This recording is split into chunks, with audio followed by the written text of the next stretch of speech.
Pulse Talk, bringing insights into health and wellness with your hosts, Christine and Alex.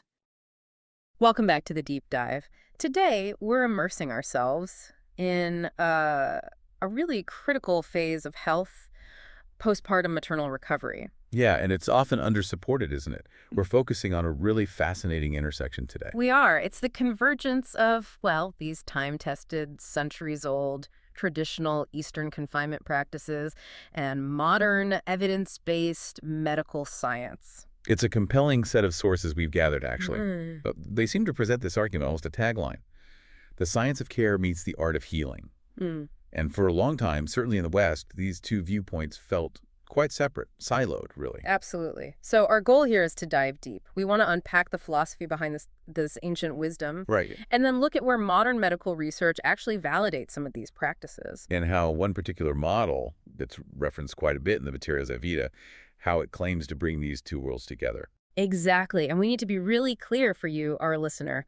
We're taking an analytic stance here. We're examining the claims, the philosophies, the structures presented in the source material. Maintaining that neutral third-party perspective, we're looking at the model as described, its supposed benefits and structure. Correct. So to start, you really have to understand the historical foundation, the cultural context. Definitely. In many Asian cultures, especially those practicing Zhu Yuzi, that translates roughly to sitting the month, this confinement isn't just a casual suggestion to take it easy. It sounds much more serious than that. Historically, yeah. It's viewed as a sacred period, mandatory often, usually 30, sometimes 40 days. Okay, mandatory. Why? What's the core belief driving that kind of enforced rest? Well, the central idea coming from traditional Eastern philosophy is that pregnancy and birth significantly deplete the mother's physical essence, her ki. Okay. And this leaves her body incredibly vulnerable, not just right after birth, but potentially susceptible to future illnesses, sometimes decades down the line. Wow, decades. So confinement is that dedicated time.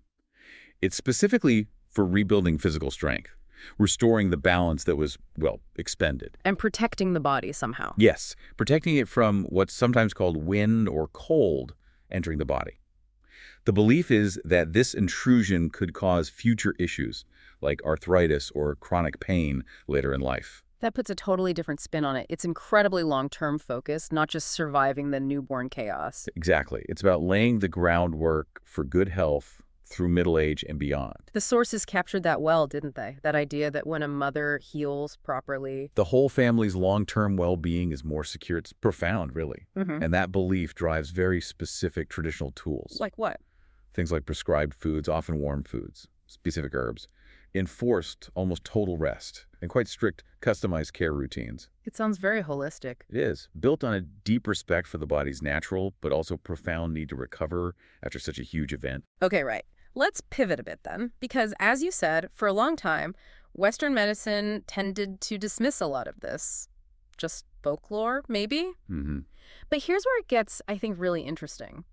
Modern research is actually starting to validate the wisdom in many of these old practices. That's the crucial turn, isn't it? It stops being just cultural ritual and starts becoming evidence-based. When you overlay our current medical understanding onto these traditional actions, You see this surprising alignment.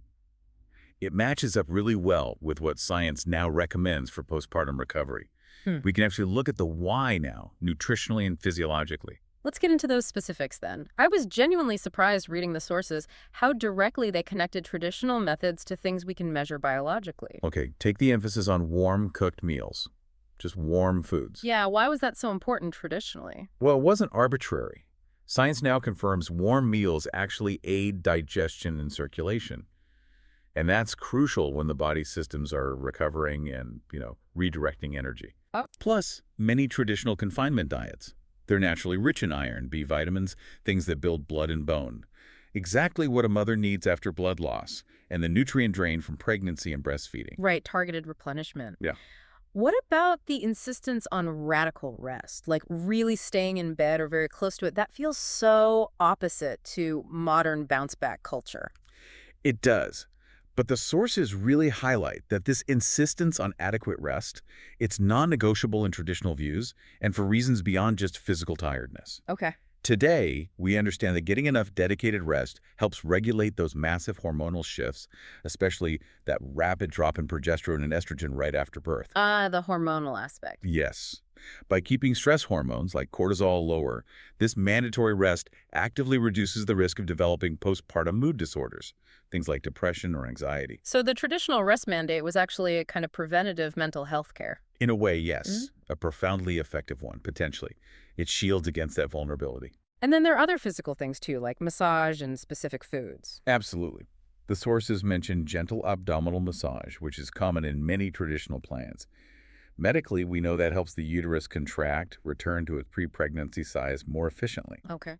And when you combine that with specific nutrition, often those soups and tonics you hear about, promotes the hormonal balance needed for establishing milk supply and general physical healing. So the whole traditional framework, the rest, the warmth, the specific intake, it really does map onto what the body physiologically needs to recover well. It aligns very strongly. It shows a deep intuitive understanding of postpartum physiology. And this is a big but. Based on the research we looked at, while there's immense wisdom there, not every single traditional practice should be followed blindly today. That seems clear. Absolutely critical point. For any modern mother trying to navigate this, separating the beneficial cultural practice from potentially outdated or even unsafe myths is essential. That sounds like a major challenge if you're trying to blend approaches. How do you respect the culture without compromising modern safety? It's a huge hurdle.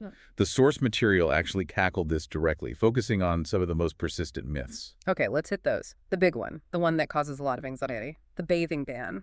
The idea you shouldn't shower or wash your hair for a whole month. Right. Culturally, that often came from a fear of catching cold or letting wind into the body through open pores, which was thought to hinder recovery. But medically, Unequivocal. Hygiene is essential. Postpartum mothers are vulnerable to infection, especially with C-section incisions or episiotomies. so bathing isn't dangerous. Far from it.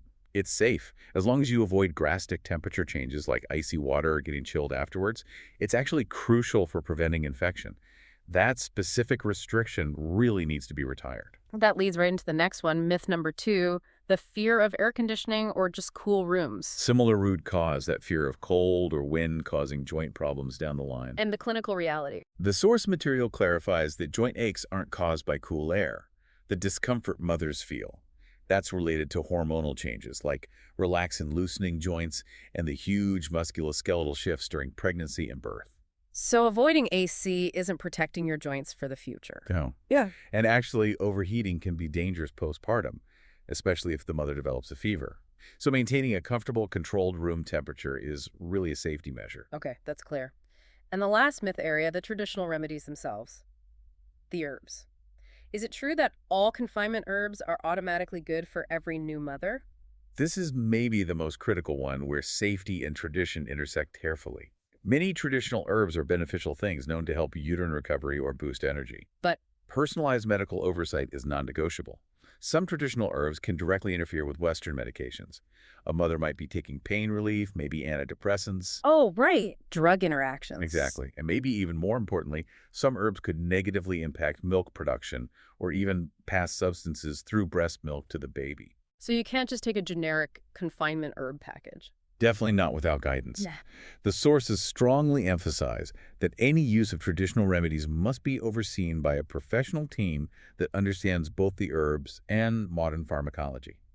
Personalized care is key. Okay, so we've got this tension. Amazing traditional wisdom, but it needs filtering through modern safety standards. Which brings us to that blended model we analyzed, the AVIDA approach, as described in the sources. Right. The sources present it as an attempt to combine evidence-based medical care with the sort of cultural scaffolding and warmth you get from traditional confinement. How does it work according to the material? How do they integrate them? Well, the analysts try to convey it as creating a seamless system. It's not just, adding some traditional meals to a standard hospital stay. It's more structure. It's described as a fully guided recovery structure. The mother's entire journey, often 30 days, is supposedly overseen by a whole team. What kind of The sources list doctors, nurses, certified lactation consultants, registered dietitians, even mental health therapists, all working together. That sounds comprehensive and potentially very resource intensive. Maintaining our third-party viewpoint here, reading the material, you have to wonder, doesn't this risk commercializing what was traditionally a community or family thing? Does it make this level of care potentially inaccessible to many? That's a really important critique, and the sources don't fully resolve the accessibility issue. But they do strongly argue for the need for such a structure in today's world. Why the need for something so structured, so professionalized? They emphasize that the modern nuclear family often completely lacks the multi-generational support system that made traditional confinement feasible in the past. Grandmothers, aunts, sisters aren't always there. Right. That village support is often missing. So this model, as presented, seeks to essentially replace that lost community support with professional, medically supervised scaffolding. The stated goal is safety, comfort, and cultural respect, all at once, trying to blend methodologies that might otherwise clash. Let's look at the specific outcomes they're targeting.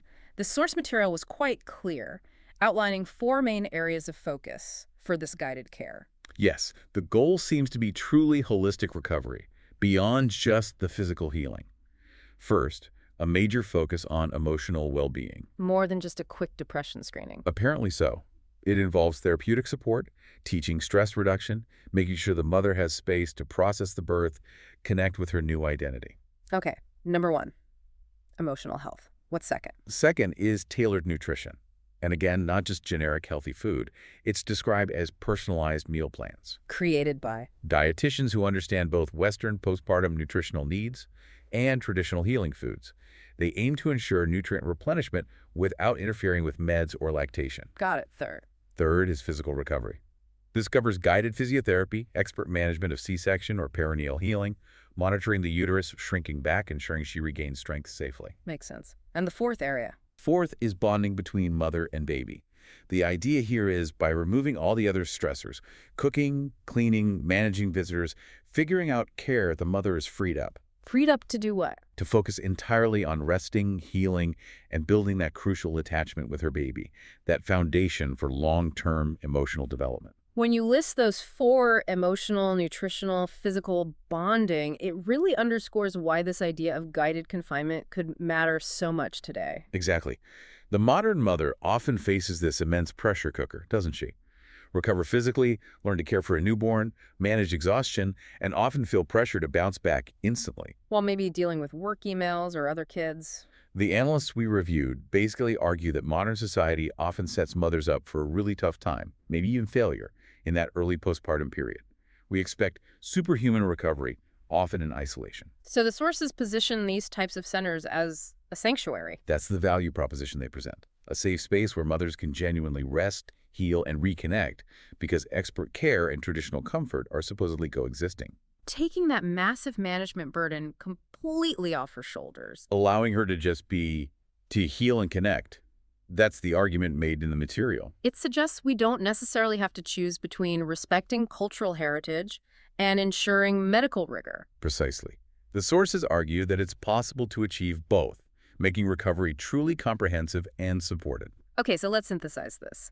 The core conclusion we can draw from the material we analyzed seems pretty clear. Eastern confinement isn't just a collection of old superstitions. Not at all. It appears rooted in some deep practical wisdom about women's long-term health after childbirth. And when that wisdom is carefully filtered, blended skillfully with modern science, and applied with professional, evidence-based guidance, As these evolving models, like the one described as AVIDA, attempt to do. it could become a really powerful, perhaps the most comprehensive form of postpartum care imaginable. Ensuring recovery is truly supported, guided, and meaningful. Not just surviving, but actually thriving. Because ultimately, every birth deserves more than just a bit of physical rest. It deserves genuine long-term renewal. So, as you think about this, maybe consider the difference. Resting for a few days at home, still juggling chores and worries, versus undergoing a full, culturally supported, medically guided renewal period. What could the long-term implications be for maternal health decades later? For society, if that kind of deep, prioritized recovery became the norm, not the rare exception. That's definitely a question worth mulling over. Indeed. Until next time on The Deep Dive.